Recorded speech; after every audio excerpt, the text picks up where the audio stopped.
Ravi de vous retrouver sur Kati 24. Bonsoir et bienvenue à tous dans ces flashs d'informations. Ce mardi 7 février 2023, le ministre des Affaires étrangères de la Fédération de Russie, son Excellence M. Sergueï Lavrov, a reçu la distinction honorifique de commandeur de l'Ordre national du Mali des mains du ministre des Affaires étrangères et de la coopération internationale du Mali, son Excellence M.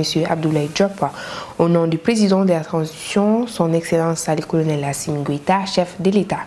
La cérémonie s'est déroulée à Koulouba au ministère des Affaires étrangères et de la coopération internationale, en présence du grand chancellerie des ordres nationaux. Le patron de la diplomatie malienne a procédé à la décoration du récipiendaire. Prenant la parole au nom du président de la transition, son Excellence M. Diop Ateni a apporté des précisions suite à cette distinction accordée à l'air hôte. Son Excellence M. Sergueï Lavrov, selon lui, son homologue Lavrov, au nom de son pays, a pris des décisions politiques fortes, courageuses et qui ont permis au Mali de continuer à exister en tant que pays uni, indépendant et souverain. Ces décisions ont permis de renforcer la coopération entre le Mali et la Fédération de Russie, notamment en renforçant les capacités de défense et de sécurité du Mali, aujourd'hui qui font la fierté des Maliens et donnent des résultats probants sur le terrain, a indiqué le ministre.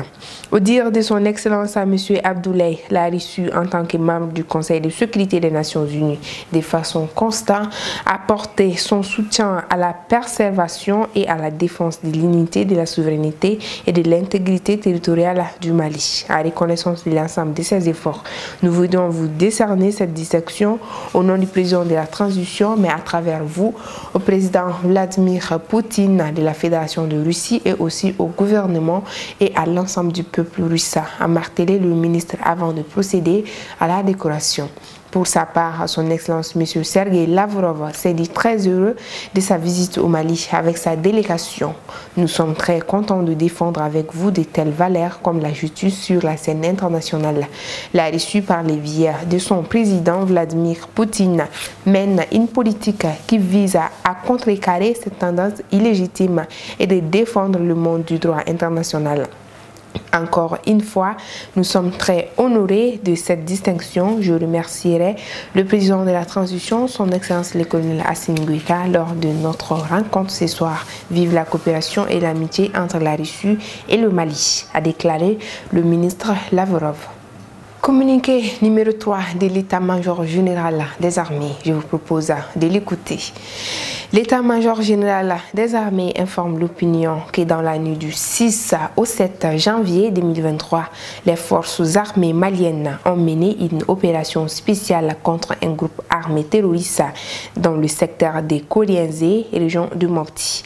Cette opération est le résultat d'une série de collectes et d'analyses d'informations sur la chaîne de commandement des groupes terroristes actifs dans le secteur. Le professionnalisme des femmes dans cette longue période de précision des renseignements, de même que la rapidité et la surprise de l'action, ont permis de réduire les dommages collatéraux à zéro. Le bilan provisoire de cette opération fait côté terroriste 30 terroristes neutralisés, des matériels récupérés dont 33 AK-47, des LRAC, lance-roquettes anti-char, 97 chargeurs d'AK-47, 12 talkie-walkie avec chargeur, une grenade offensive de grande quantité de munitions et d'autres objets divers. Côté Fama, aucune perte en vie humaine ni de blessés. Par ailleurs, une action de fouille à Korongoja, dans le même secteur de Kolienzé, a fait 4 terroristes neutralisés, 4 AK-47, un talkie-walkie, 4 porte-chargeurs et des objets divers récupérés. L'état-major général des armées informe que le ratissage contre les groupes armés terroristes et leurs complices continueront sur l'ensemble du territoire national et que le combat contre ces groupes se poursuivront pour garantir la sécurité, la protection et la stabilité. Une délégation conduite par le commandant du secteur 1 de l'opération Maliko, le colonel Issa Barayogo a effectué le 1er de février une tournée à la 13e régiment d'infanterie motorisée du cercle d'Assongo et au détachement de Lélé Oya, localité située à une trentaine de kilomètres du cercle. Il était accompagné du directeur de la 8e région de la gendarmerie, le colonel Bassekou Berté, du directeur régional de la police, les commissaires divisionnaires Tapa Diallo, du représentant du groupement de la garde nationale, les capitaines Marc Nyare. L'objectif est d'être au plus près des troupes qui assurent la sécurité des personnes et de leurs biens, s'assurer de leurs conditions de travail et de vie, rendre compte de l'effectivité du déploiement du 13e régiment d'infanterie qui aura son PC à Assongo, afin de renforcer davantage les dispositifs sécuritaires dans tous les secteurs, voire l'état opérationnel du détachement de Lélé Oya, a également s'assurer de l'avancement de la rénovation du camp d'Assongo pour plus de capacités d'accueil et de prodiguer des conseils pour renforcer la cohésion, la synergie et la discipline. La première journée a été consacrée à la rencontre avec les troupes à Assongo et à Lélé Oya, échanger avec les chefs de poste, écouter les éléments et visiter les différents checkpoints afin d'apporter des solutions aux défis sécuritaires du moment et voir dans quelle mesure répondre aux demandes sociales. On passe à la page internationale. Turquie, le bilan des séismes qui ont frappé lundi 6 février la Turquie et la Syrie s'élève à plus de 11 200 morts selon les derniers bilans officiels divisés mercredi 8 février. Le nombre de victimes pourrait toutefois continuer à augmenter, ont prévenu les secouristes débordés.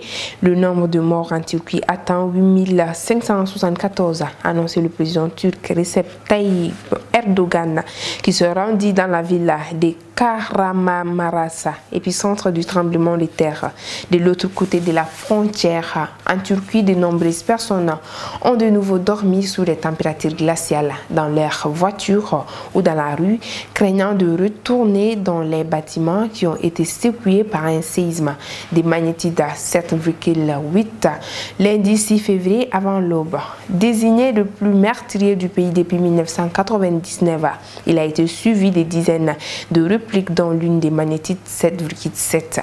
Des jours après la catastrophe, les secouristes continuaient de s'affairer dans les décombres du meuble et s'étant s'effondrer à la suite des secousses à la recherche de personnes piégées sous les débris. Dans la Syrie voisine, déjà dévastée par plus de 11 ans de guerre, le bilan officiel a grimpé à plus de 2662 victimes selon le gouvernement syrien et un service de secours opérant dans le nord-ouest tenu par les rebelles. Merci, c'est ainsi que s'achève cette édition. Merci à vous de l'avoir suivi. Restez connectés sur Cassie 24. Passez une très belle soirée. À demain.